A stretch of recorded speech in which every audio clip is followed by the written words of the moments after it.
Hey, folks, just a friendly reminder that all shows on the Madness Comic Network are produced by their individual hosts and in no way reflect the opinions of the network as a whole.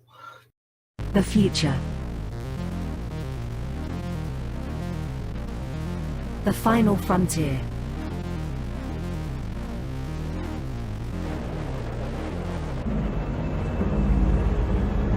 It has never been so uncertain as now.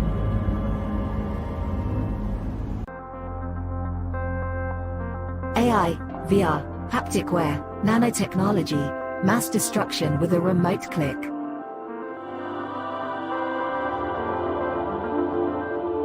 Now we are finally seeing the true potential and dangers of an ever-connected and overly policed hyper-technological world. Have we finally become the architect of our own demise?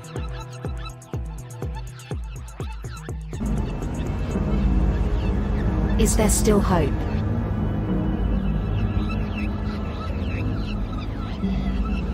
Welcome to the future.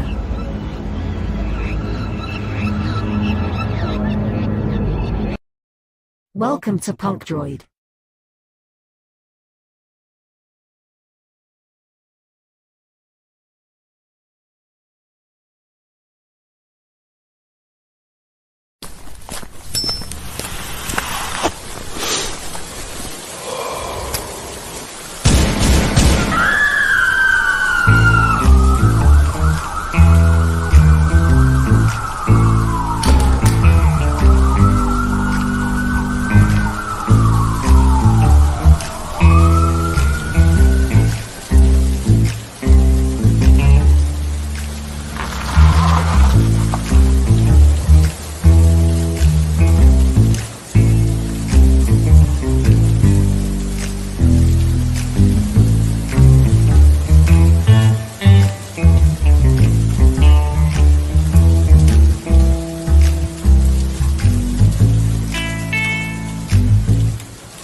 The writer and creator of numerous comic books and graphic novels, including Nightmare World, Tales of Mystery, Brave But Not Dead, all kinds of stuff. And I am super excited for you because you are getting to watch right now, right this moment, out of all the things we're really going to be doing, you're getting to enjoy and revel in the Madness Comic Network. And that is awesome. Thank you for being here. Yeah, thank you for being here. Welcome to the third episode, third installment, third version, third happening of Freewheeling Fridays. Now, this show was developed basically to come out and talk about what people got going on over the weekend, but somehow it turned into this one just happened to fit into somebody else's time frame. So we're going to use it to talk about his book a little bit because that's really what the network is about. What you guys do. So some of you may know this guy, some of you may not, but I do. His name is Joe. His name is Joe Spicer, and he is from Starcross Comics. And, welcome, Joe. What's up? How you doing? Thanks for having me tonight. You know, it ain't the first time. We got to do this every time you got something to talk about. You know. Well, I appreciate it. Let's do it. How's your weekend going? Well, for me, it's all action. Got a little league game, the final little league game of the season tomorrow night for my grandson. They're like 10-1. Been doing really, really good. This is the game that's at the bigger stadium that's under the lights and everything, like the homecoming type thing, you know. Oh, nice. So we just got back from a movie night, outdoor movie night for kids, so that was kind of wild. And we just got back in time to do the show. I said I got to make sure I get back in time. Does somebody put the movie on the side of a building or something? Yeah, no, it's like on this big truck.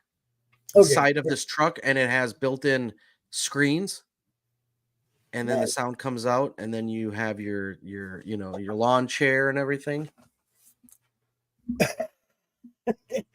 We're going to emoji the name of the show now, Freewheeling Friday.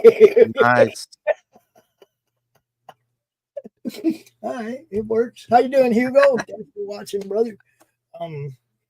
So you got another book. Yeah. Another book. You've had quite a few. Go ahead and give everybody a little bit of for sure synopsis of your history. You know.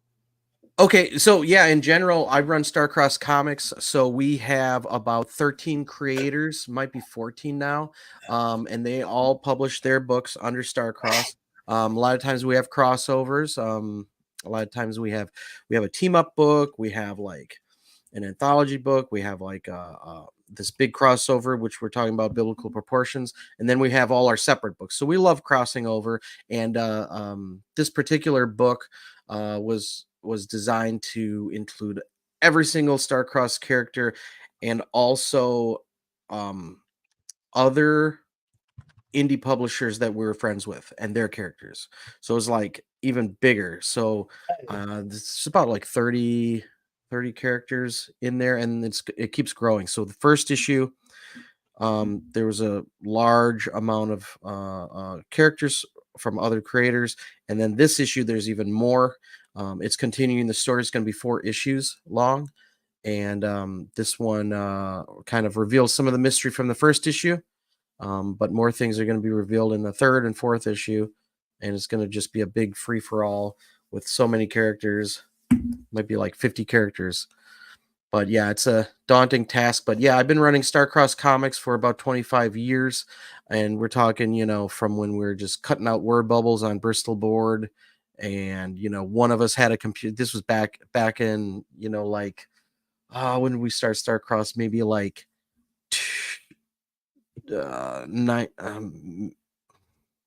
2000 or even earlier, and that's when we just started it. We were all comic fans in high school, and it was our group from Milwaukee, Wisconsin, and then as we went online, we met new people that we got along with, and then we just combined our efforts, and that's how Starcross has grown now today. So Milwaukee. Yeah. No, I'm not laughing for any reason other than that half of my family is from Wisconsin. That's awesome. Yeah, I think you probably told me. Where did we meet up? We met up at a convention. I forgot which one it was. I think it was. Yep. That was a good show. Yeah, I mean, Mark usually puts on a really good show. I like going there. That one in Alan's show down in Elkhart, the Hall of Heroes show. I like that one a lot too. Oh, I got to do that. Yeah, I got a show this Sunday actually. It's a little different. It's this bookstore that also does comics, kind Right. of edgy place, and they do like a book fair, and it's going to be outside. So we're going to be like, under one of those tents with our tables, and we'll see how that goes. We haven't really done an outdoor, comic show before, so that'll be kind of interesting. Hopefully there's no rain and no strong winds, because I don't need all my books flying off our See, table. I look at those outdoor ones and I'm like, man, what do you got, an almanac that's guaranteeing you a sunny Yeah, day? What? yeah. Because man, I've seen some I mean, people drive there and they see what it looks like. They don't even want to pull their stuff out of their Mhm. car. You know what I Yep. mean? Oh yeah. Yeah, I, definitely gonna I think have the to watch. plan for those outdoor ones is one of those little haulers like the racetracks do for their memorabilia stuff. They got the hauler that's just full of all the cars and flags and shirts and everything, right? And they just pop up the awning and there everything is, right? Oh, that It's sounds it's awesome. all It's kind of inside. like an So ice cream truck except for yeah, comic books. yeah, it's all I'd totally inside, do something like that. I'd pull up and it'd be like I'd play a little song, and then dude. kids would Play come the up and buy Spider comics. Play the Spider-Man song. There you Yeah, go. that'd be awesome. I mean, there's Hey, the look, we're concept out right here there. making ideas right now. That's Hmm. what you do, people, when you I find bet you places could. anywhere where people are stuck standing in line, Yeah, right? yeah. I bet you We got could. You could buy a decommissioned, like, rundown ice cream truck, and repaint it. yeah, Have somebody, redo it, make it look cool, and then sell comics. a food truck. Yep. Food truck for Yeah, food comics. truck. There you go. Yeah, that'd be cool. Thing is, with comics, it's such an it's a niche market, Yeah, so it's already so then you got comic fans, right? So that's not, and I'm talking comic book fans, not yeah. necessarily the movies or whatever. So then you got comic fans, and they just want Marvel, DC. Mhm. Then there's a smaller market that's gonna like indie books. So it's a smaller market of a smaller market of a smaller market. And then Yeah. depending if they like your specific books, there's even a smaller market. And then you gotta see, can you tell those guys, can you let them know about your books, because they're the ones who are gonna like it. And you might never pinpoint that group of people that want your book. It's so hard. It really is. That's why I try to be broad and open Yep. to so many different types of creators. Because look, man, it might not be for me. That doesn't Mhm. mean it's not for you. Right. You know what I mean? It's like I want you guys to sell books, so I'm not gonna be like, oh well, I don't like that, so I'm not gonna promote that. Right. Now, there are people who have made it hard for me to promote them, but that's different. It's not their product. And it's just like the platforms. Okay. Everybody's like, how come you're down on Kickstarter? Mm. How come you only talk about Fund My Comic? Sure. No, that's not true. I promote everybody's books. Yep. I don't necessarily promote the site they're on. Mhm. I endorse and recommend this one, so I talk about this one. You see what I'm Right. doing? That's all. Doesn't mean I won't promote your book because you're on Indiegogo or Kickstarter. It's Yeah, yeah, just, yeah. you know, Well, I it's don't funny because endorse, you know.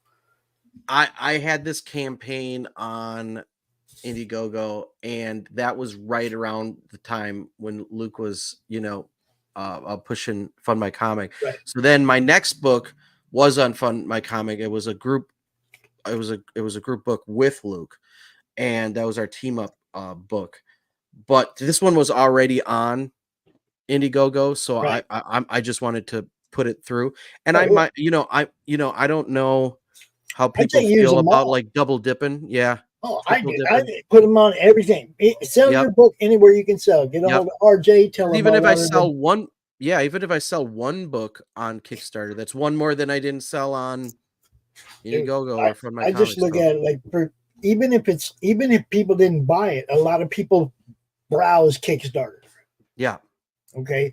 I don't browse Kickstarter. I have a Mhm. group. I tell people, drop your links in my group. I'll see it. We will talk about it. We'll promote it. We'll get you on the show. I don't have time to go peruse through Kickstarter's Right. 300 campaigns, right? Yep. Um, I try to make platform available. But I tell everybody, go everywhere. Right. Go to Kickstarter, go to Indiegogo. If you build a following in any of those, you have your main. That's right. Right? You got a place to launch your book every time. And then the other ones are satellites. They're just stores. Like Fund My Comic, you set up a storefront. You put all your past stuff. Right. All your stock, all your older stuff, you put it all on there on one campaign, your storefront. Yeah. And then you have your active campaign on the side, So so Fund My Comic has a storefront now? Yeah, you can set up a storefront, man. It's awesome. Look, Luke is a comic guy. He's building this for you guys specifically. Right. It's not for lawn chairs, right? So anything that we ask for as creators or promoters or whatever, they're going to do for us because it's for us. Right. You see, I mean, I remember when he first put it up and I was like, Luke, I can't enlarge the video. Okay. People were putting trailers up there, but I couldn't enlarge it when I was promoting. Well, they went to work right away. They made it so I could enlarge it. It's like you tell them what you want. They go to work on it. That's the wonderful thing about it. It's for comic people. That's right. So yeah, he went, there's storefronts set up. For not even being up for a year, that thing's blown up, man. Right. But, I mean. Yeah, I didn't know if it was weird to put it at, 3 locations. They were like, oh, that's weird. Why are you doing that? But then I got to build it on 3 sites. That's the only hassle. Well, the cool thing about Fund My Comic as well is you get to talk to people. Mm-hmm. It's not an AI thing. Okay. You actually have somebody that you can work with while you're building your campaign, which makes it way easy. Okay. It's only 3%. Mm-hmm. Which that's half price from other places. There's shows like mine. I do a show on Monday that's specifically we go through Fund My Comic and highlight different campaigns. Yeah. Because I endorse what he's doing. Like I said, it's for you guys. It's for comic people. As a comic fan, I want all the perks you guys can get. Mm-hmm. I want, as a promoter, I want you to get all the perks you can get. As a fan, I want it to be the best it can be. That's right. Right. So same with your books. I want them to be the best they can be. Right. It's, same thing. I want the best for everybody. So when Luke started doing this, I was like, okay, I'm going to get behind this. Because he understands as a creator what you guys need in a platform. Right. It was, it was pretty simple. And as long as they could make it work, I'm behind it. And, as soon as the site went up and people started buying books, I was like, okay, nobody's complaining. Nobody's saying, every time there was a bug, they fixed it right away. There hasn't been any lingering issues or, what I mean? People are buying books. So, yeah. Also, RJ at Critical Blast has moved into publishing now. He's putting people in Walmart, putting people in Amazon, Barnes and Noble. Yep. Put your stuff everywhere. Right, exactly. I hear you. Look, Clive Barker, those guys want their books everywhere they could possibly be. Of course. They don't go, I'm just going to go to Kickstarter. Right. Right. No, you gotta expand everywhere. Dad's birthday cake. Yeah. Okay, this is what I'm gonna do. I have to go up and sing happy birthday to my son. Awesome. But what I'm gonna do is I'm gonna play this trailer and get back here as soon as I can. But when the trailer stops, just go ahead and start telling people about the book. I'll get back down as soon as I can.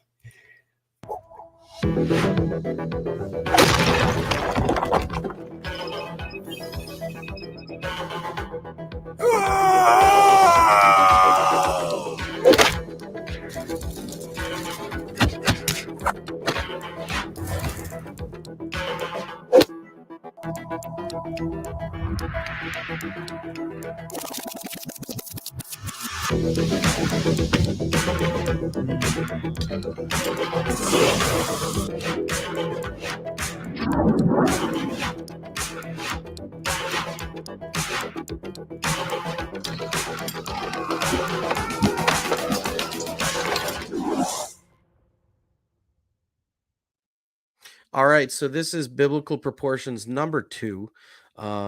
The first issue is also available on the campaign for the people who never heard of the first issue or missed it or just want to catch up. But so the first issue story takes place in the Starcross universe. A lot of the Starcross characters show up. There is this big multiversal threat that shatters the walls behind all the different other companies' universes, and that sends the heroes into this battle with this mystery character that is revealed at the end who he is of the first issue. The second issue actually begins with this ancient flashback, which fleshes out who this character is. Then we go into modern time, where you find out how was he brought to our time. Then we catch back up with the big fight that was happening in the first issue. And then the heroes have to come together and figure out how are they going to stop this from happening. And that then more characters show up, and heroes end up fighting heroes, and more tragedy strikes with other characters falling, possibly more characters showing up.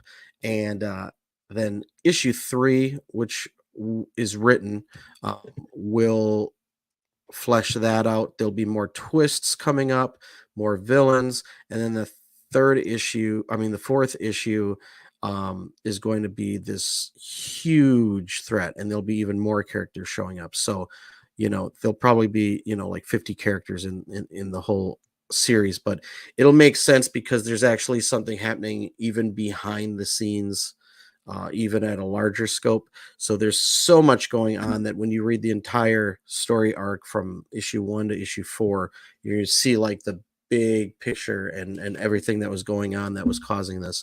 But yeah, this is the second issue in the journey to the third and fourth, which are both written. I wrote the first issue.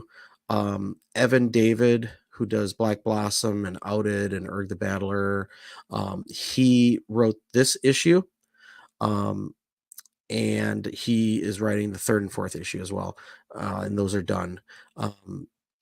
I colored it, and Evan also did the lettering.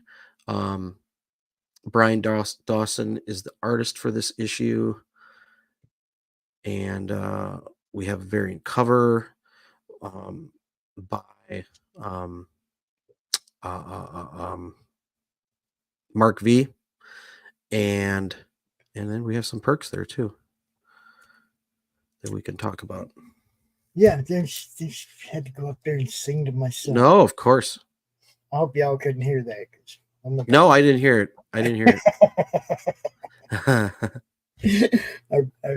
Oh yeah, it was bad.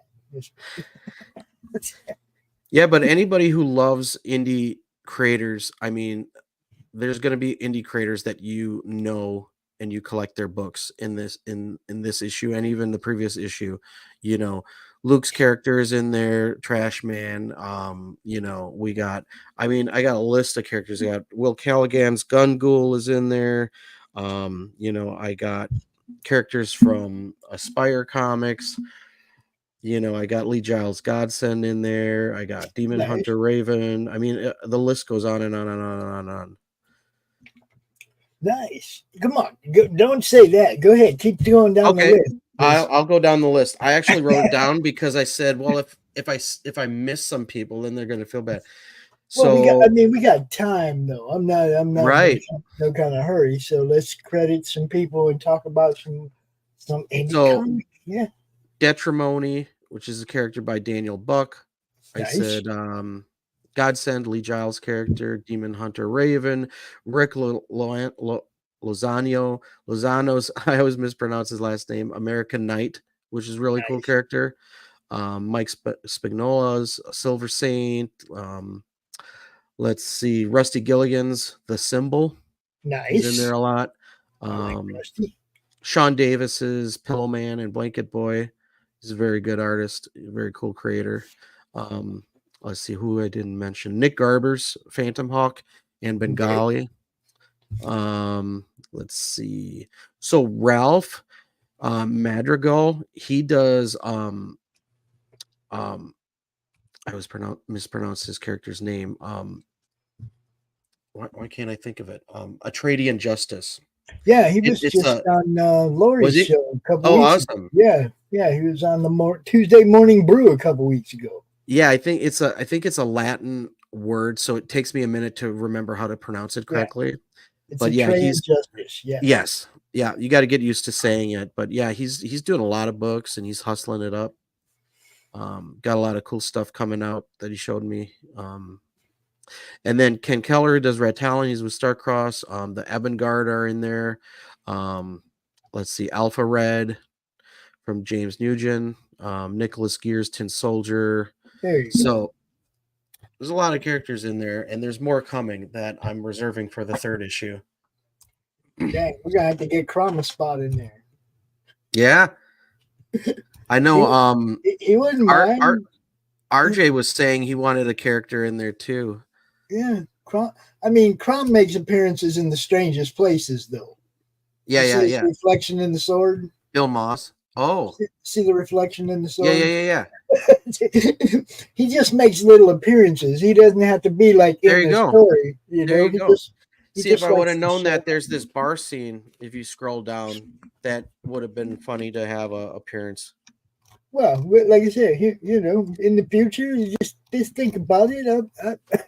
See right there, Yeah. that one Yeah, there you go. That's cool. could have been in a reflection in the bar mirror. Yeah, anything or a painting on the wall, whatever. Yeah. There you go. I was looking for little cameos for little things in the background.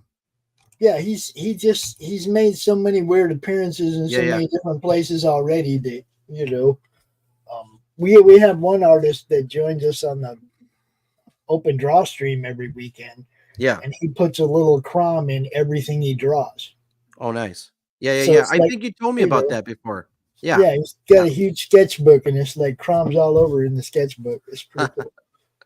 Nice. Yeah, this is awesome, dude. I love this kind of stuff. Where yeah, I mean, for people who love indie creators, you gotta get this to show the support to all these awesome creators who For let me, the it's characters like- for the story.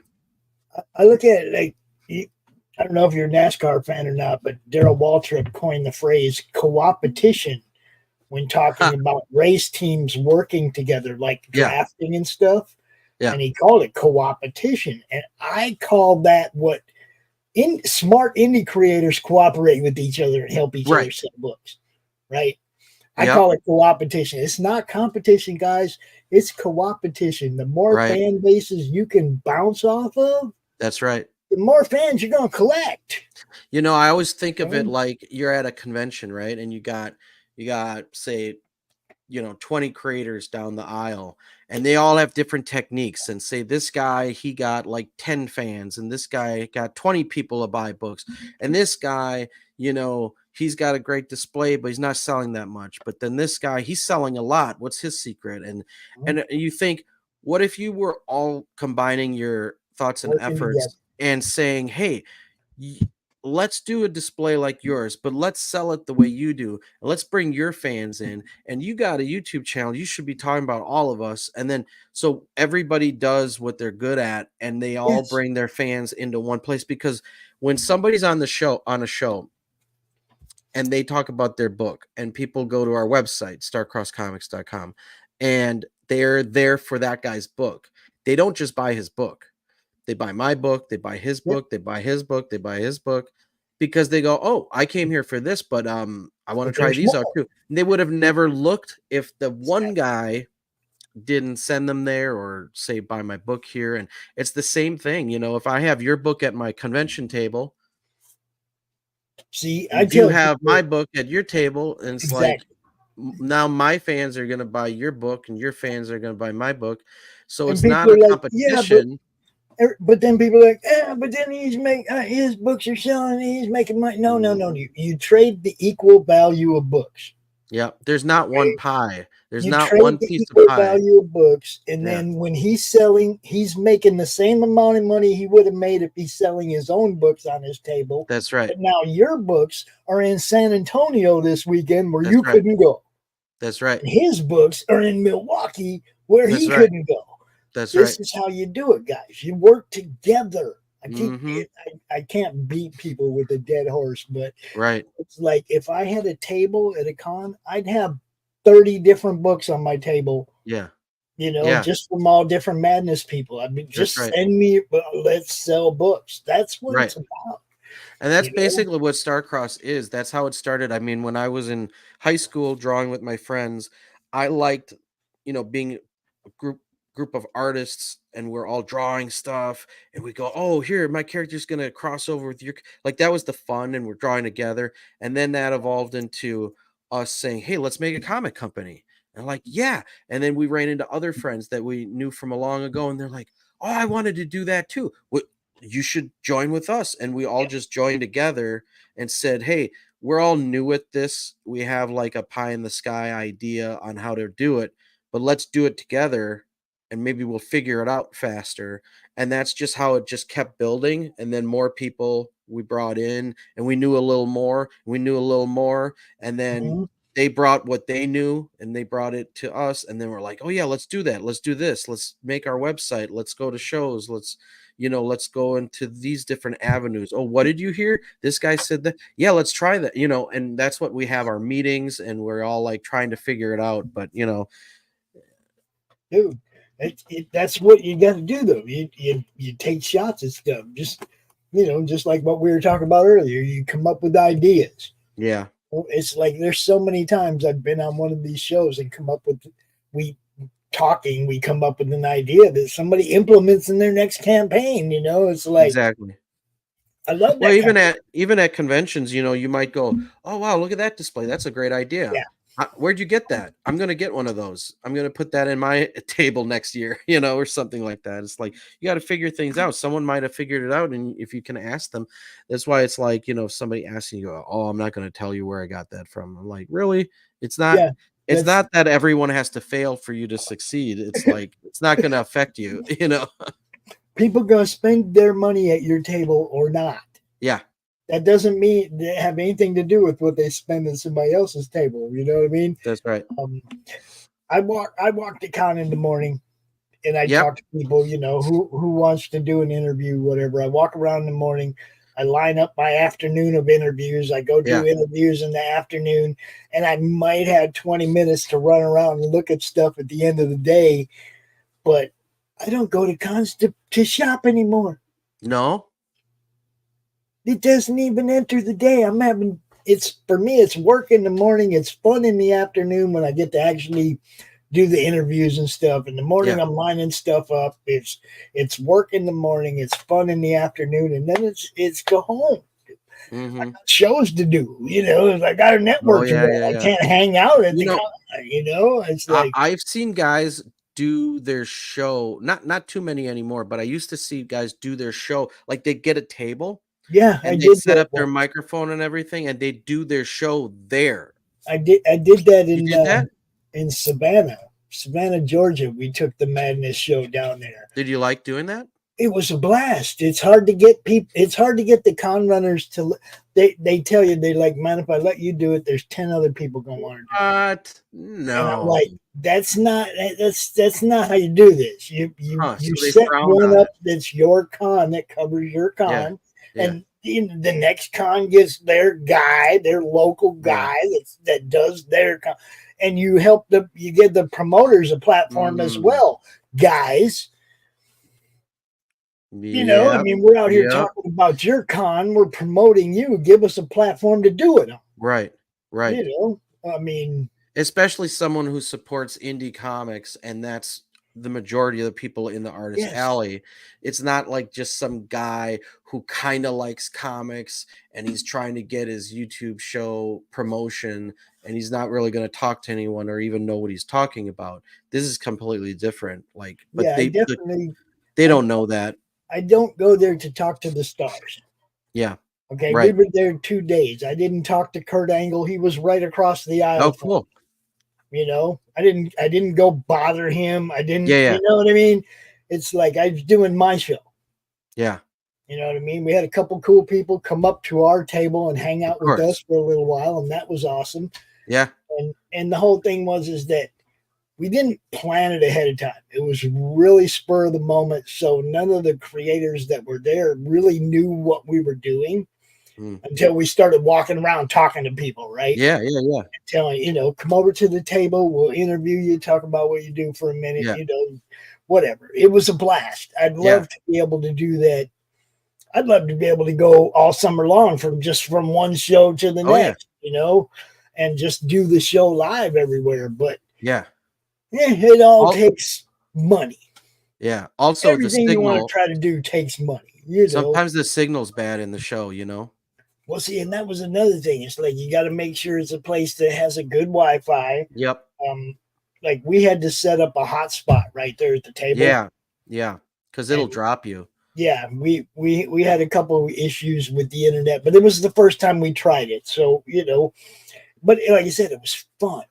Yeah. Talking to, like, we do a show on Sunday called the Show Offs, where a couple of us come out and we talk about our collections and show off stuff that we have. Doing that show live at a con with fans walking by, and we're just like, hey, what's in the bag? Come here. Right. We're live right now. We're doing our show. It's called the Show Offs, and we show off the stuff we have. What'd you buy? What'd you Right. get? What's Yeah, in the that's a good bag? And idea. That's a good idea. yeah, we had the people walking by, man, showing us what was in their bag, what they bought, and we just had a blast. We didn't change our weekend of regular scheduling at all. We did our open draw stream. Tanner Hurley from Doc's Coffee Shop. That's the day I met him. He came to the table, sat down, did a live drawing for us. That's Tank cool. Ferret sat down, did a live drawing for us.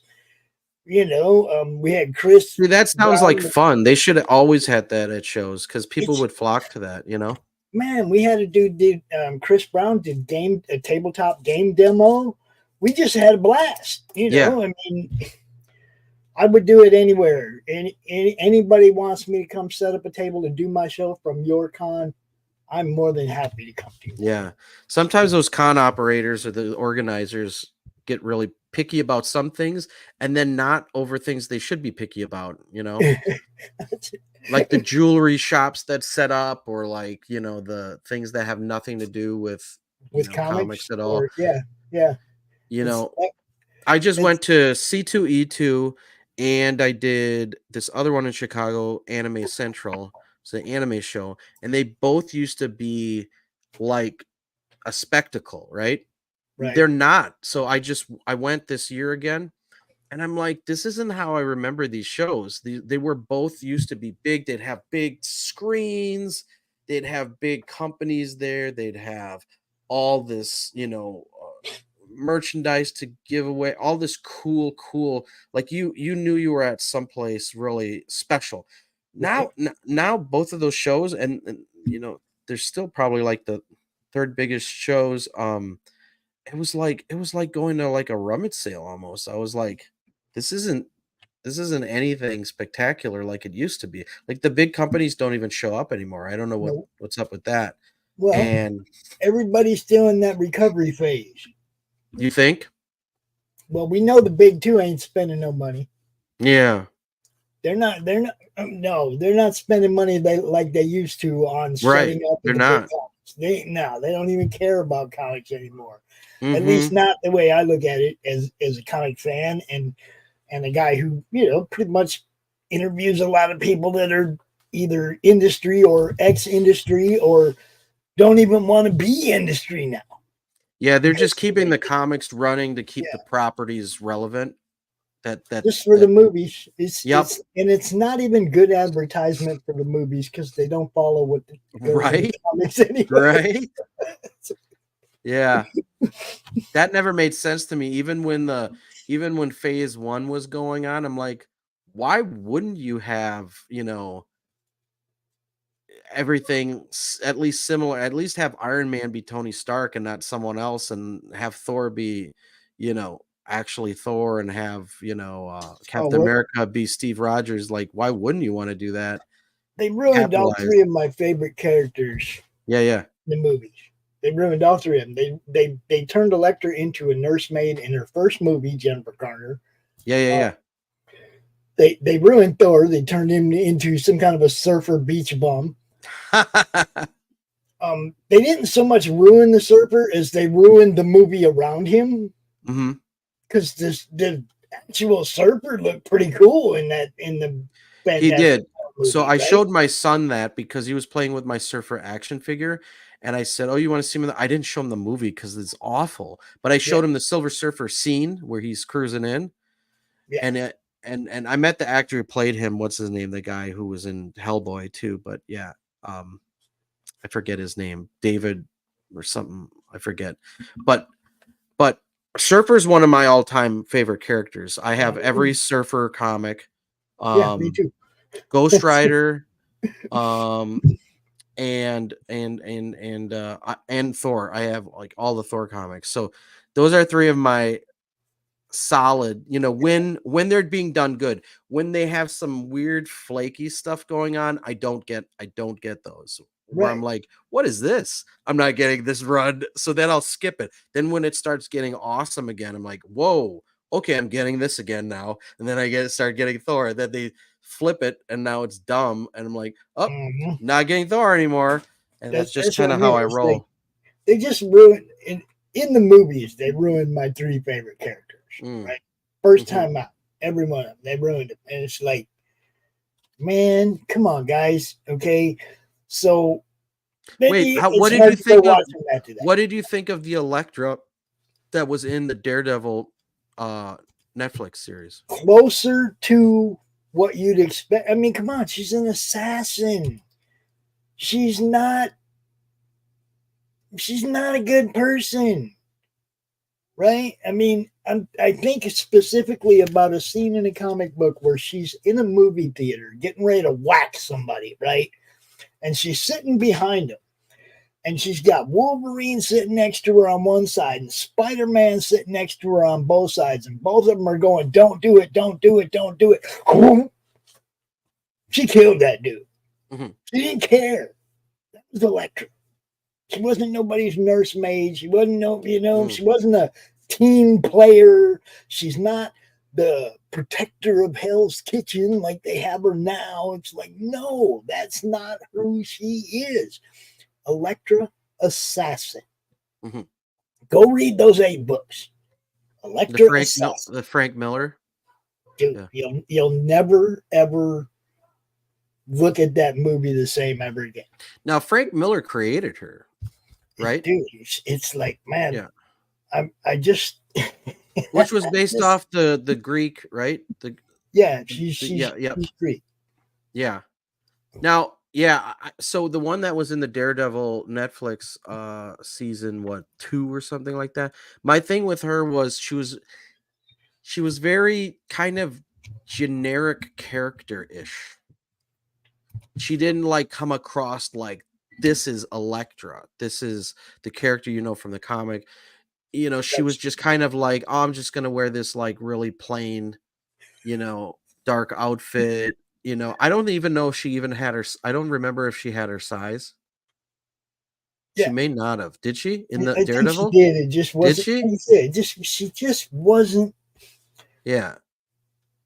They ruined it in the first movie Yeah. by making her first. Oh, we're supposed to go kill a little girl or something. And it's Oh like, yeah, her standalone movie. yeah, it's I like actually like that bow scene. She I does. just didn't like the movie She, itself. I was like, you what just about watered the Ben down. Affleck one with that was her first one she was in. I just didn't. It's like, man, it's her first appearance on the big screen. You guys just Right. watered her down and made her into a nursemaid. Yeah, She's an well, it was a generic. assassin. Yeah, You pretty. know? It was kind of a throw together, low budget movie, but there were cool scenes. I There's wouldn't have cool minded. scenes. Look, I wouldn't have minded 3, 4 movies down the way, and they turn her into some kind of a hero. But they needed to build her character as the bad person she was, and then redeem her later. Oh, okay. You know what I mean? She's gonna be in Deadpool, right? Yeah. So maybe they'll fix her. Maybe they'll fix Gardner. Gardner's going to be in there as Oh Electra. So no, no, yeah. So we'll see if you no, like it. Are you going to see Deadpool? man! Look, what you see, Gardner's like ancient now. I What's he know, but got? they're using her. They're bringing her. No, I'm just saying they no, are. Mr. Bracy, I'm with you. No, no, no, no. We'll see. Oh man, that's harsh. It might only be a 5-minute scene, but they have Jennifer Oh Gardner reclaiming it because they're going through multiverse stuff. We'll see. man, I don't know. Looks like they're interfering a lot with what Ryan Reynolds wants to do. Disney, he's trying to stop it from being you know, them screwing it up. He's not the only one. There's a lot of pissed off shareholders over there Right? You would think that matters, but it doesn't. at Warner Brothers and at Disney. There's a whole bunch of pissed off. Yeah, well, Man. I mean, you gotta protect the stock value, man. See, that's the thing. Like with this book here, like I wanted all the characters that are featured. I want them to be the definitive how the creators have the vision for their characters to act and look, and it's all everything. When there's a page done with their character on there, I show them. I say, "What do you think of this?" And they're like, "Oh, that's great."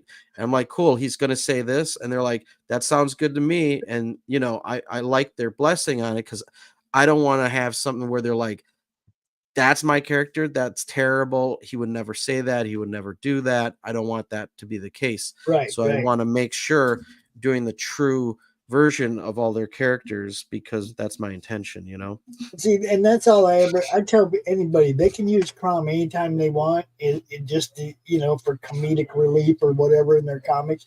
But just come to me and tell me what you're gonna have him do or say, so I can make sure that he stays in character for who he is.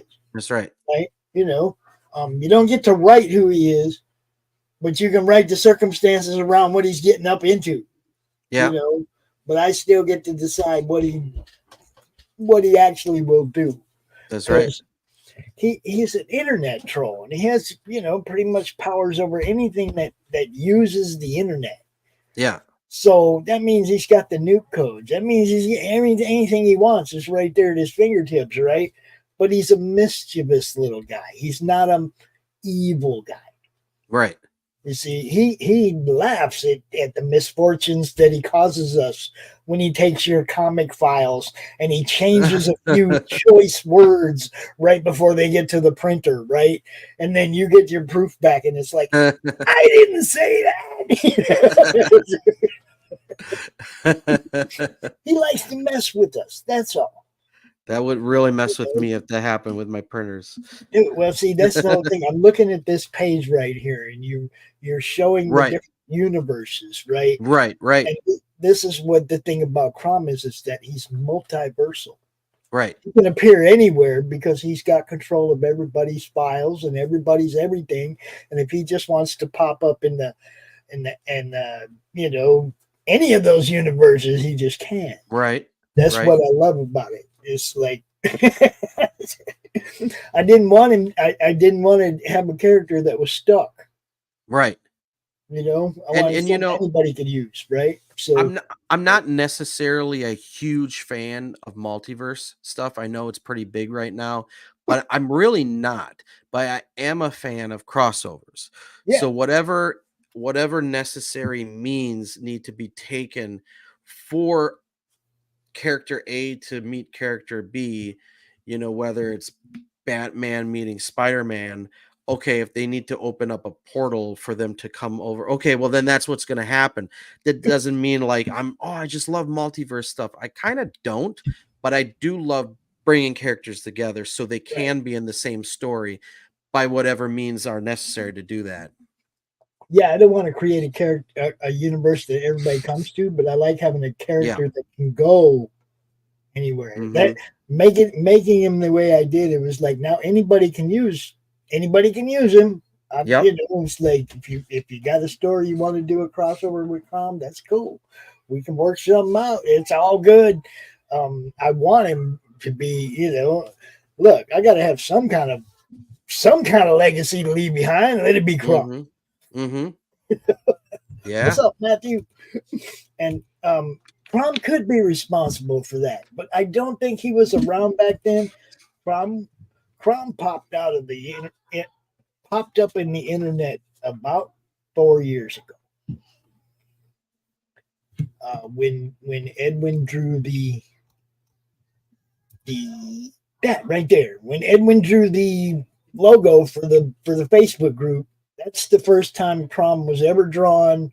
He wasn't planned, nothing. Everything that happened with him grew out of that piece right there, that logo. And now we've had probably 100 different people draw that. Oh, wow, 100. You should do an art book with all the different drawings. Well, I'd have to go to all the different people. What? Why? And get, no, you don't. Yeah, I would. Just because all the different people, I'd be like, "Is it okay if we use this? Is it okay if we use this? Is it okay?" And I get tired. I wouldn't. So, I mean, so if somebody drew a picture of my character and I hold on to it, and then someday I go, hey, I'm gonna, do something with these, do a pinup book. I give them credit, obviously. Yeah. Say so and so drew this for me. Boom, it's in the book. I'm not gonna ask them their permission. It's my character. What are they gonna do with it? Nothing. So only one person can do something with that picture. Me, because it's my character. And they either gave it to me or I commissioned them, and if so, I paid them. And if they gifted it to me, it's a gift. It's mine to do with whatever I want. If I want to put it in a frame in my room, if I want to put it in a page. Now, I would argue that if somebody, if it was like a cover, that should be a paid, thing. But then someone might go, hey, you put out that book, but you didn't put my picture that I drew for you in there. They'd probably be offended that their character isn't in there. So if they drew your character, and you're putting out a pinup book, they'd be happy to get the credit is in there, and then the drawing is in there. I mean, you should do it. I don't think you need to ask permission at all. I mean, they gifted it to you. Right. The file is so big, though. Okay. How many pages? The file is big. I have a lot of Crumb pictures. Okay. Then you should put them all out in a book. Do 100 pages. Do 100 pages. Them, I ain't gonna lie. Some of them were drawn by people I don't even know who did it. Okay. Yeah. I mean, that can be tricky then if you don't know who it is. I mean, you know what I mean? It's like people have been drawing him for a few years now, and it's like we've had Crumb challenges where people come out on the stream and everybody draws Crumb. Just a bunch of different stuff, man. It's like, I've seen pinups where they don't give the artist credit too. Now, I'm not saying that's a good thing, but I'm saying it has been done. Oh yeah, you see, that's the whole thing. That's what I tell people. They can draw Crumb, they can use it. That's why I have them usually like what Simon did. He drew that picture with they had a crossover, Mavericks and Natverse. Mm-hmm. And they had the girls from the two playing beach volleyball. That's and cool. Then we had Crumb standing over there underneath the lifeguard chair, Yep. Stuff like that. I'm just like, yeah, go for it. You want to draw Crumb? Someday, somebody like RJ might go, send me that file. Let's do that. Right. It's not gonna be me. That's fine. I haven't had no luck with crowdfunding. Yeah. And it's really not my calling. Well, so okay. So when we've been doing comics for 25 years, and we were always we finished the book and then we put it out. This was even before we had a website. Then we had a website, and then different avenues that we use now. But then crowdfunding came, and then we kind of dabbled in it, and now we do it. But we were doing comics for years and years and years before crowdfunding. Then people came onto the scene who only have ever done a comic with crowdfunding. Right. And I'm like, you guys don't understand. We reached into our pockets and paid a printer to print. Like, this was before digital printers where you had to run a press and you had to print a certain amount of books. Yeah. And I'm like, that's how you do it. You just say, I'm going to invest in this project and then I'm going to sell them. And I have creators in Starcross right now that are telling me, maybe 50% of them out of the 14 creators, are saying, hey, we want to just release books right to the website. We don't want to do the crowdfunding. And that's fine. And so other people say, I need to do the crowdfunding because I need to make X amount to be able to fund everything that the artist, the colorist, the letterer, the cover artist, blah, blah, blah, the printing. And that totally makes sense. But for the people who don't want to do it, like what you're saying, you got to be able to invest in it, yourself, and then just tell people, hey, the book's out. Go buy it. Go to conventions, stores, different avenues of distribution. Just hustle it that way instead of doing the crowdfunding. Because I know the crowdfunding is kind of at a low right now where they're not such big numbers anymore. But that might flip up again. I don't know what causes it. Everything's at a low right now because disposable income isn't there. Right? Because they bought a pack of hot dogs and it took their whole paycheck, Yeah, that's what I'm saying.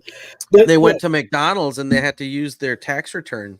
Our luxury items, the things we love, are the first things that we put aside when the economy's shitty. It's the first thing that now, when they start getting worried, don't know if we're gonna have money at Christmas time, better not spend none now.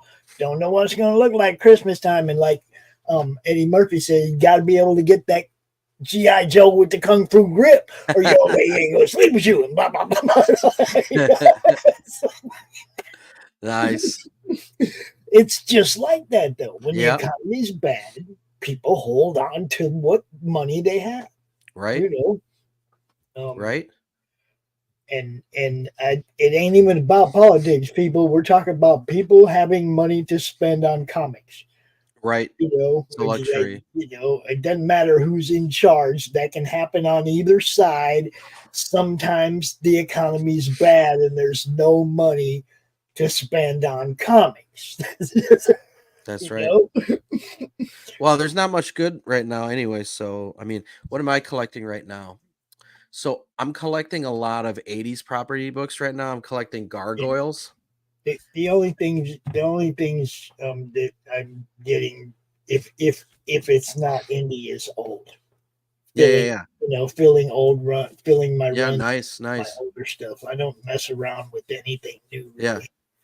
I'm getting the G.I. Joe and Cobra books, like Cobra Commander. Those are really interesting to me.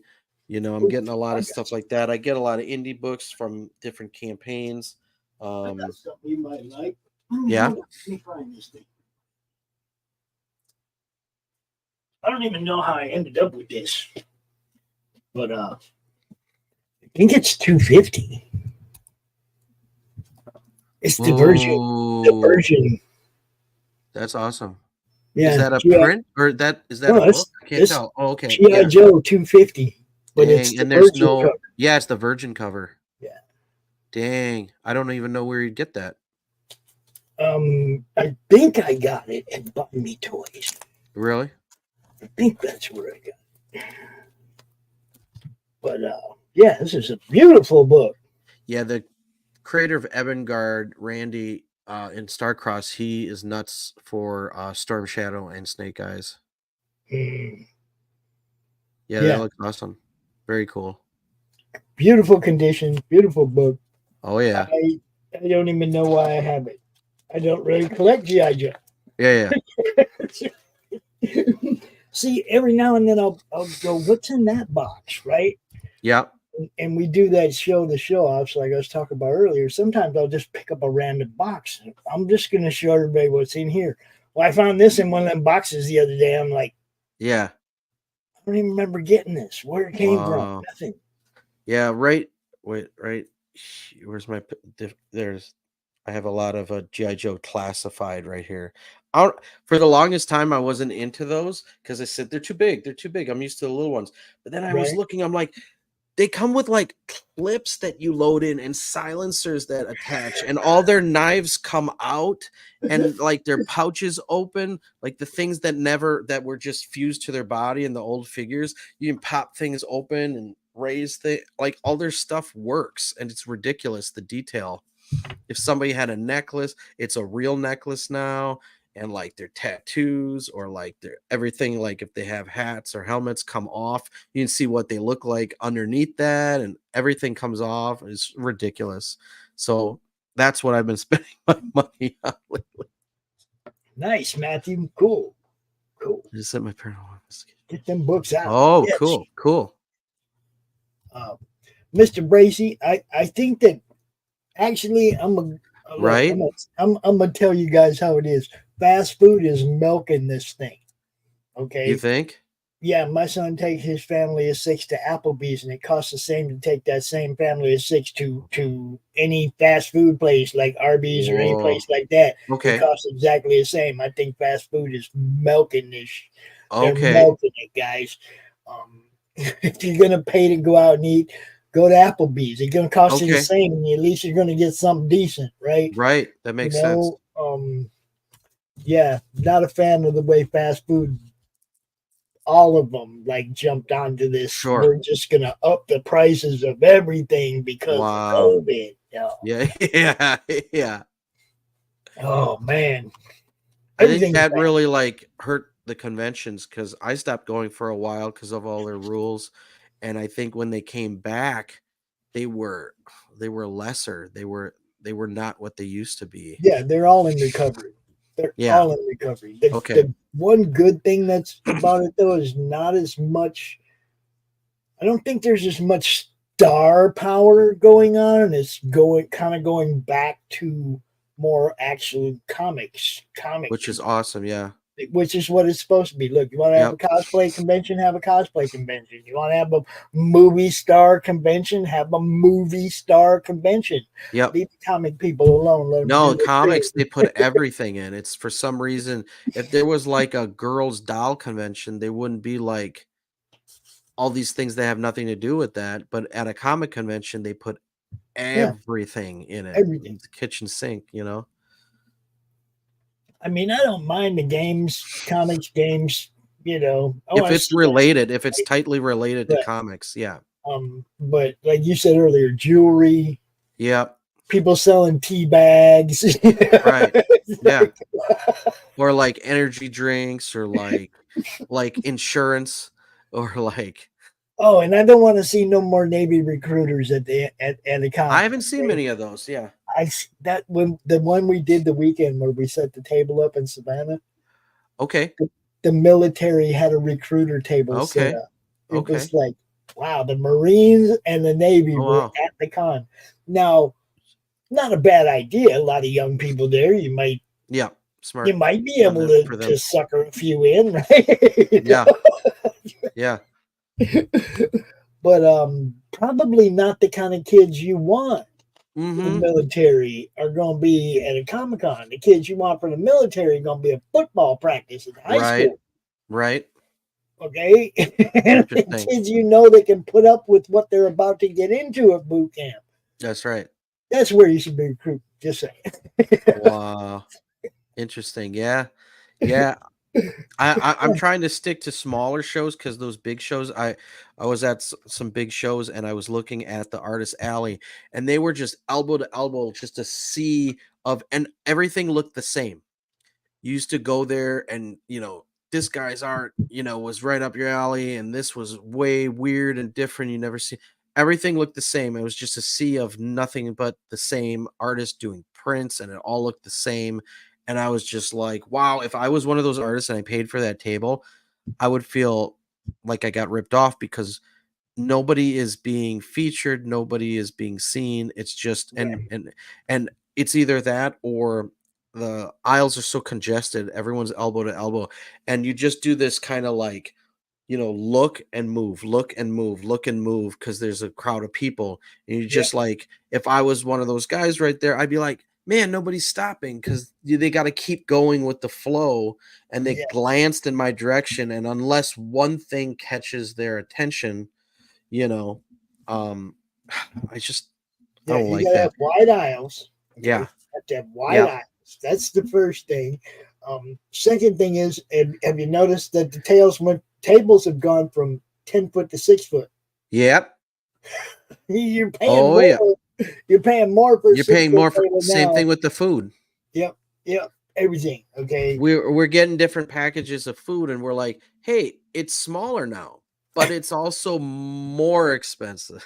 My yeah, wife was just yeah. saying that, and it's like, It's horrible, and it's the yeah, same everywhere, right? Um, wow, One of the other things that, as a fan walking the con, okay, there has to be something to catch my eye. yep, You got to be something to get my attention. Okay. yep, If I look over at you and you're looking at your phone, yep, well, I'm looking for somebody else who's engaging. yep, Okay. Because I don't want to just look at your books or your prints or whatever. yep. I want to find out what's up. Who are you at? You That's want right. to do an interview because I'm there working. Right. And I know that, and I think maybe I wonder if it's either new guys, who it's their first show, or it's just they never thought about it. But I mean, I probably did that way back in the day, because I Yeah. didn't want to talk to people. I just figured they'll see my art and they'll just go nuts over it and start buying it. But now, if you see me at a show, I never sit. I so Okay. when I might sit right after I set the display up to kind of take a breather Break. and Yeah. take a little break. When the show goes on and people are kind of migrating in, I'm standing, and Yep. I never sit back down until the end of the show. Maybe, yeah, probably the last half hour when things are winding down, then I'm sitting because now it's died down, Yeah. and those are people that are just kind of wandering around at this point. But I'm standing the entire time, and I'm talking to people, and I'm asking them if they've seen our books before. I'm asking them if they if they like comics, if they like indie comics, and I explain to them that we're the artists and writers of these books, we're the publishers, because a lot of times they see our books and they may look too professional, and they might go, well, these guys didn't make these books, they're probably like just selling the books as like a store or something like Yeah. that. I have to explain to them, we made these books, and then they go, oh, you made. Now, to a comic fan that might be totally obvious, but there's a lot of normies at Yeah. conventions now, and didn't used to be the thing. It used to be only hardcore comic fans who know everything about comics.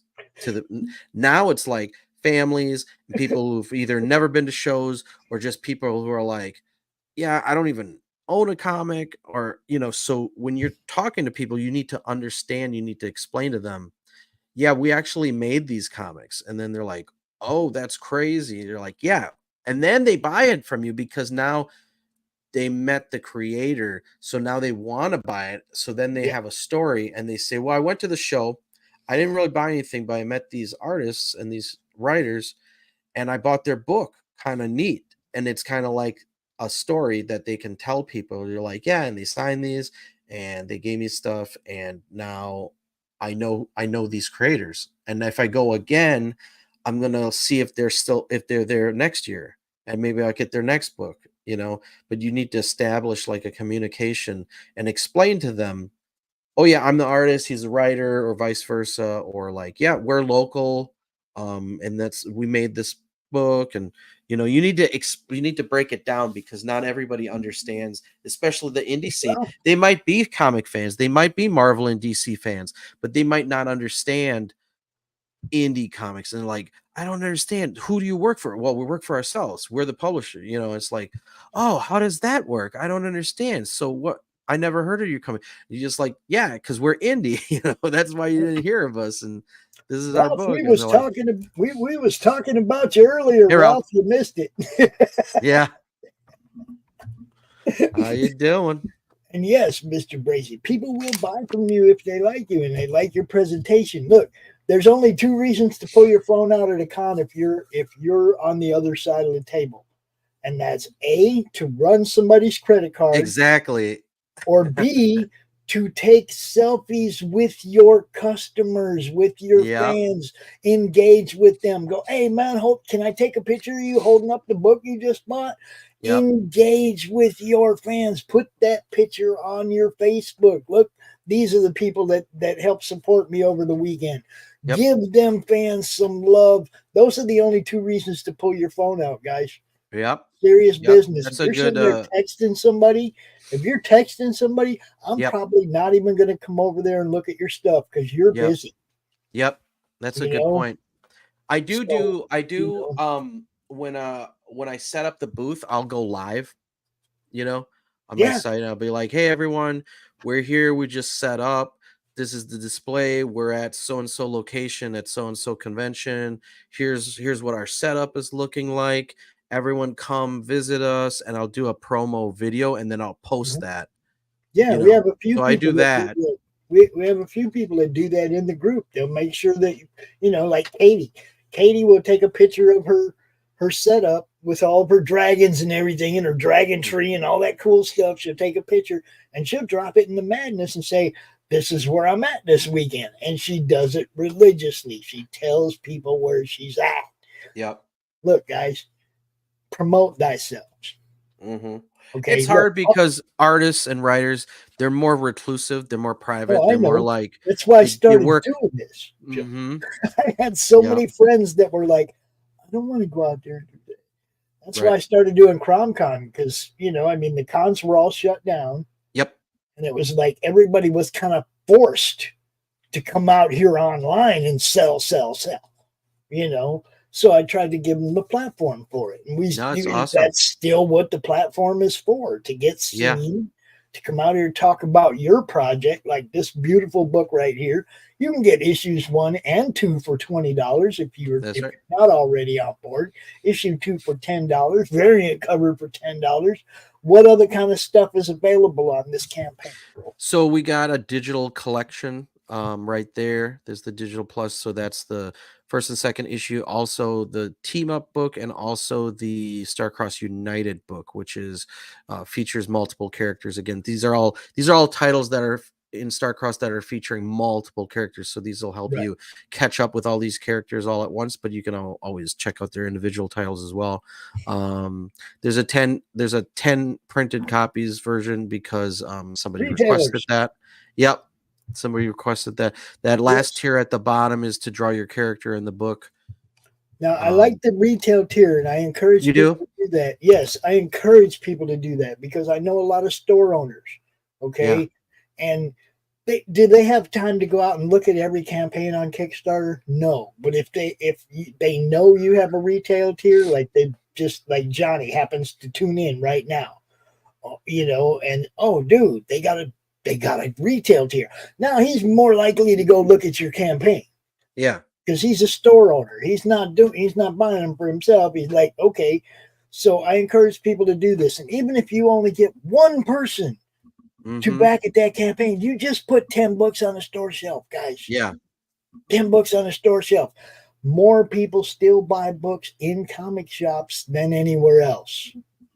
It's still that impulse buy. They go in there to get their pull list and they take a glance over at the shelves and oh my God, there's some stuff I never seen before. Grab, grab, grab. It's the impulse buyers at the comic shops that fill out sales. That's why I said that so many shops are shutting down, It is sad. And I blame Diamond. I'm sorry. Right. I'm gonna blame Diamond. They're the ones that shut it all down 5 years ago. Man. 4 years ago. They're the ones that So shut it all down. And when I was a little kid and I didn't know about like comic shops, I Mhm. had a like Spinner a hobby racks. store. I had a hobby store and they had their magazine racks. And then I remember seeing X-Men #1 by Jim Lee, with all the different covers. That's the Right. earliest one I remember seeing. And then I found out about Diamond Catalog from the shop owner and I was ordering books that way. And I would trade with my friend. Trading was really big back then. Like, oh, I'll trade you this issue for that issue because I want that one and you want this one. So I did a lot of trading. And then there was this old comic shop where it was like 60s, 70s comics, and I didn't know they were old. I just knew they were comics, so I could buy them really cheap, and I just go for different things that appealed to me. This was always like in grade school and stuff like that. So only then did I learn about actual comic book stores later on.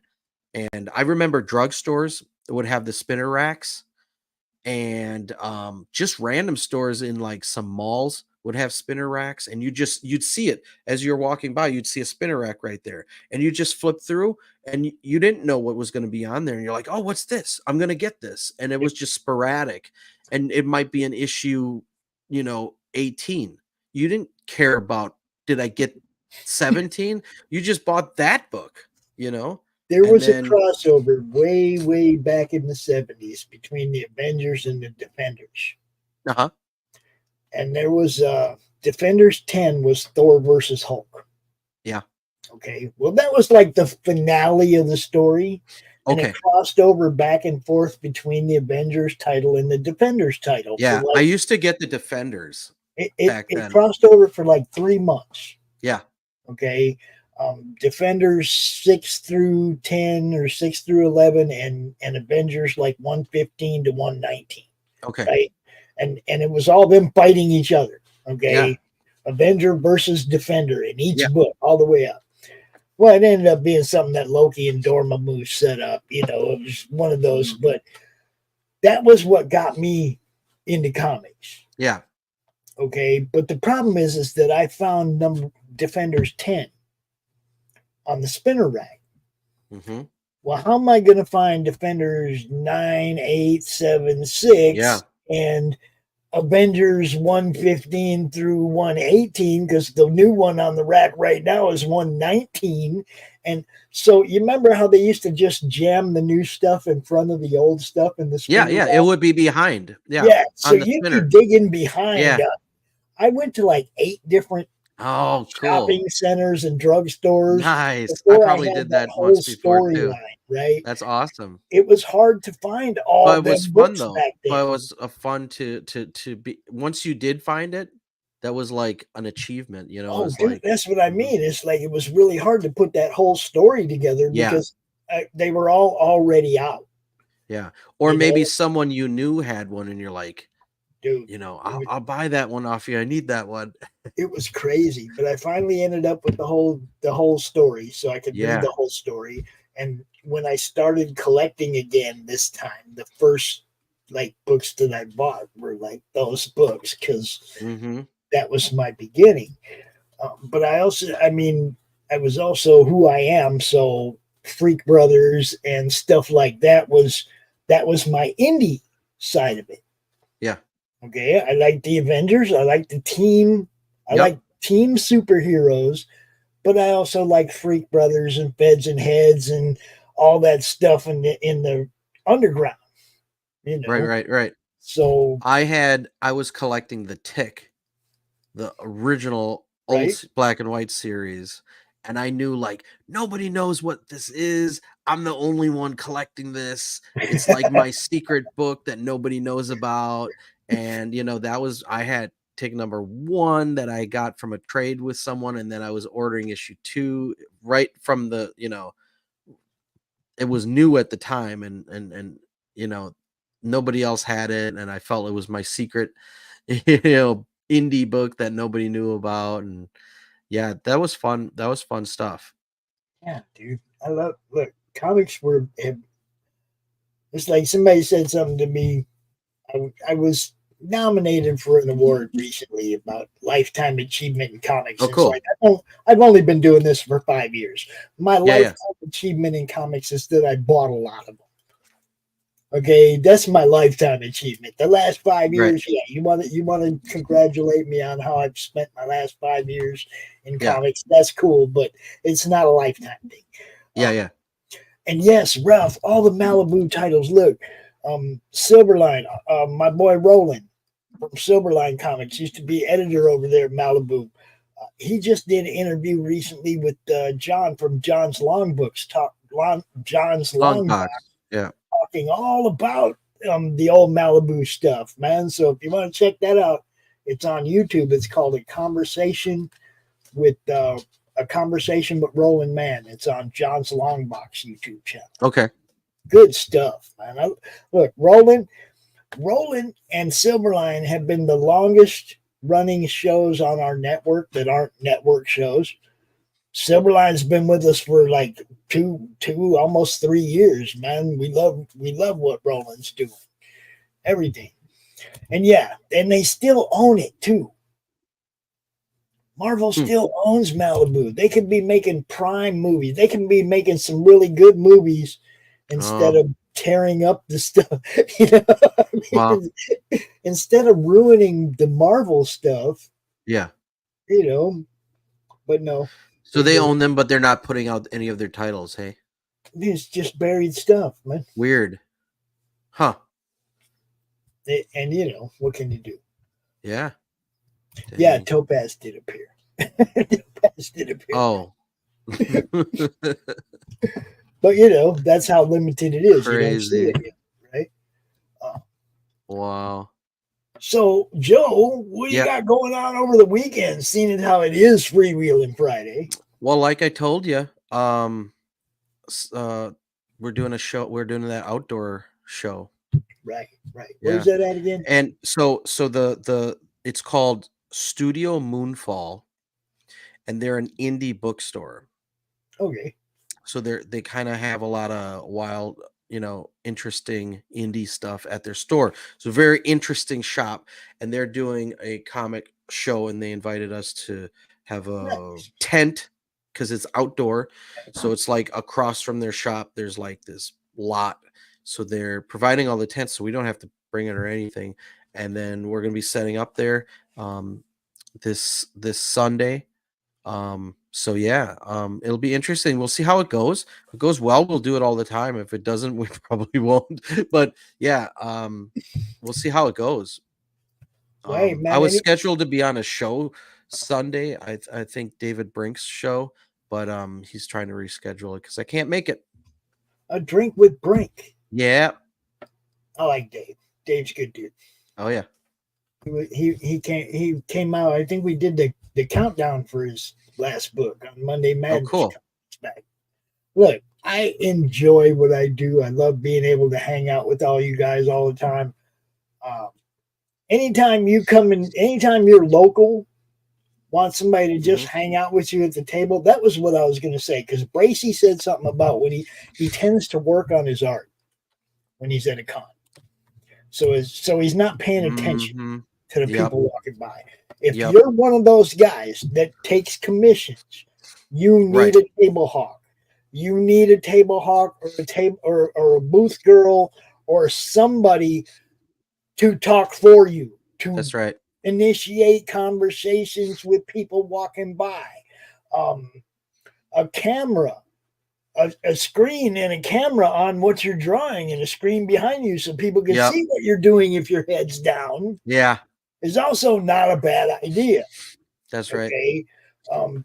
But you got to have that engagement. If you're ever doing a show local to me, you need somebody to hang out with you, watch your tables. If you're doing a panel or whatever, I'll come out and hang out with anybody, man. I don't care. I just love being part of it.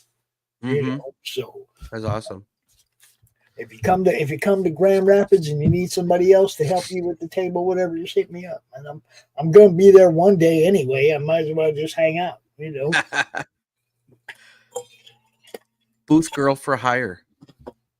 Well, it's like if I go there on Friday, if I have a reason to hang out all weekend, then I'll go there early in the week and do all my interviews early and post all that stuff. Nice. So that, you know, people see that this is going to be going on all weekend. And then I can hang out all weekend doing live spots here, there, wherever, right? Yeah. But you got to kind of have a reason to hang out all weekend to do that. Wow. You know? Yep. Yep. Usually we go up on Saturday. Okay. But if, like I said, if I had a reason to hang out all weekend, I'd go up on Thursday and get all them interview spots and shorts up early. Oh, nice. Yeah. Get all that up early. So I think it's supposed to rain here tomorrow. So probably stay in, try to do some more promotion, maybe some more shows and see what's going on. Try to get more work done. Someone wants me to do some artwork, and I Now got like that was 5 projects going on, so we're always putting out books. that was the other thing I was going to say. Every Sunday at 1 p.m. we have the Madness Open Draw stream, and you're always welcome to come out and draw with the guys. Awesome. Always, if you're interested, I'll shoot you the link. But it's always, it's always, that way I'll have it. We just hang out. Everybody just draws. We just alternate screens and keep showing. Oh, cool. It's That's nothing cool. special, just showing off people's talent. Because what else are you going to do on a Sunday afternoon? Yeah, that's awesome. Yeah, this Sunday I can't because I'm at the show, but other Sundays, that sounds good. Yeah, it's like, everybody does shows, just like everybody ain't there every week, but we always have 3, 4, 5 people hanging out, drawing together, and it's always that's fun. cool. I'm going to check that out. I'll check out some of the past shows then. Yeah, you're always welcome, brother. Cool. And with that, I'm going to get out of here because I haven't got to have none of that cake yet that we were singing man. I hope everyone's still there. I'm going to go get me a piece of cake, man. Yeah, well, wish him a happy birthday. Yeah, and you guys go check out Biblical Proportions 1 and 2. You can get the printed catch-up. You can get them both, $20, 32 pages each. That's right. And it's an introduction to a whole lot of other indie characters, which is cool. Yeah, definitely. If you don't like our characters, you're gonna like some other characters that are in there, and it's a really cool story. Like I said, issue 3 and 4 are gonna be even wilder. So we want to be able to get to those, to finish up the story arc. Now I know some of you are mad at Indiegogo. I understand shadow banning wasn't cool. I get it. Yeah. Don't be mad at Dude though. Don't be mad at Joe. Yep. I'll put it on. I want to try and put it on all the platforms. I'll just have to be able to, build it everywhere, just to get that 1 or 2, people from everywhere, and just try to, if you do it's all about funding the next book, If you do an exclusive cover for each platform, that's a good idea. Then you might get some people that even cross platforms and get more than one. Yep, that's a good idea. Mm-hmm. Yep, you're full of good ideas. I've been watching these guys do this for quite a while, so I'm really just passing on. For the most part, it's passing on stuff that I've learned. But like that first idea that we came up with early in the show, that was fresh. I like that. So if y'all missed that, go back and watch the replay. Nice. That's one way to get replay viewers, huh? I'm going to say thank you to the 53 people that tuned in tonight at some point, either on Twitter, Twitch, YouTube, or Facebook. I love you guys, man. You guys rock. We'll be back tomorrow night. We got Stephen B's Old Cat Draw stream at 7. Flip City at 9, I think, tomorrow night. So you never know what's going to happen on Saturday during the days. Stuff just happens. Tune in, check it out. And if you're not one of them people that like sits and watches the whole show, you can get weeks of madness in minutes. Just go to our shorts playlist, all kinds of different clips from all kinds of different shows. Go check it out. Perfect. Joe, tell everybody where they can find you, brother. All right, you can check us out at starcrosscomics.com. We do have a YouTube channel, Starcross Comics, and we're on Instagram, and we're on Facebook and Twitter, Starcross Comics, and our site is starcrosscomics.com. And this is our current campaign, but we're always putting out something new. I mean, every month we got a new book. We have a lot of creators in our studio, and we're always putting something out. So the support always goes towards the next book. So now I have one final question for you, and I ask this to pretty much everybody who's on the show. There's times I've been on somebody's show, and after it was over, I was like, man, I didn't get to talk about this, or I forgot to talk about that. Is there anything you wanted to talk about that we didn't cover this evening during the show? No, your show's great. You do everything. I mean, you leave a lot of room for new topics, and we go down different side streets, and that's fine. That's how I usually do it. No, it's perfect.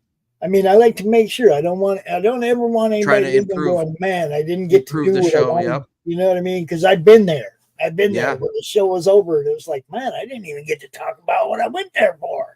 You know No, what I mean? totally understand. Yeah, you and the other guys you associate with, they don't usually have that problem. It's other shows.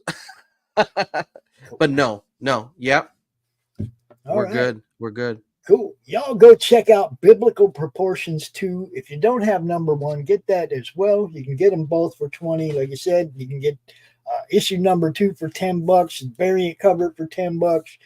And who knows? There's probably some stretch goals and stuff gonna be up in there as you progress. Yep, there's a lot of add-ons when you go in. Cool. And when is there a campaign end on this, or is it so it would be I launched it a couple days ago, so it would be July like 4th or something like that, maybe. 4th of July? I know, right? That's a guess. Yeah, so it's 28 days from now. 28 days from now. Let's hope it's not the 4th. I don't want Right? to do no countdowns on the 4th of July. Right. Ain't nobody gonna be watching. Yeah. But yeah, if you want to figure that out, find out exactly what time it ends, maybe we could set up a countdown for you. Okay, that'd be awesome. All right, man. All right, I appreciate the support, sir, and have You a great too. show on Sunday. No rain, no wind. I know, Have a right? good time, make money, and for everybody watching, we love you guys. We'll see you tomorrow. Bye-bye. Peace. We find some more commercials. I know I got more commercials. Oh, you guys know this guy. Check this out. An ancient evil, billions of years old, wages war on the universe. Entire star systems are vanishing without a trace, leaving devastation in their wake. Nexus, the intergalactic guardian of lost souls, must stop the unnameable terror and its expanding scourge of destruction. The totality of everything in existence will collapse upon itself if he fails. With the fate of the cosmos in the balance, Nexus must confront his most dangerous adversary yet. Can he save creation from total and certain destruction, or will darkness reign supreme? Find out in Nexus Scourge, the all-new epic sci-fi adventure from Eisner-winning co-creator Mike Barron, exploding with Kelsey Shannon's dynamic artwork. Available now at barroncomics.com.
Flip City Magazine is just really pulling out all the stops, man. Your guys' production value of this magazine has gone insane. I mean, look at that. I mean, I remember when you guys, it was black and white. Even when it was black and white, I thought your quality was great. But damn, they have just, I mean, they just really stepping it up a notch. Look at this. James Corbett, boys. James Corbett. Genuinely cutting, but also funny, and obviously just chaotic and very fun. I love Flip City. It has brought new types of badassery and integrity to the print medium.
Medical plus logistics, getting it done, getting it there. How do you end this thing? How do you put the where's the brakes on this bus? I forgot. Jazz how to drive. hands. Jazz hands are Have a great. good night.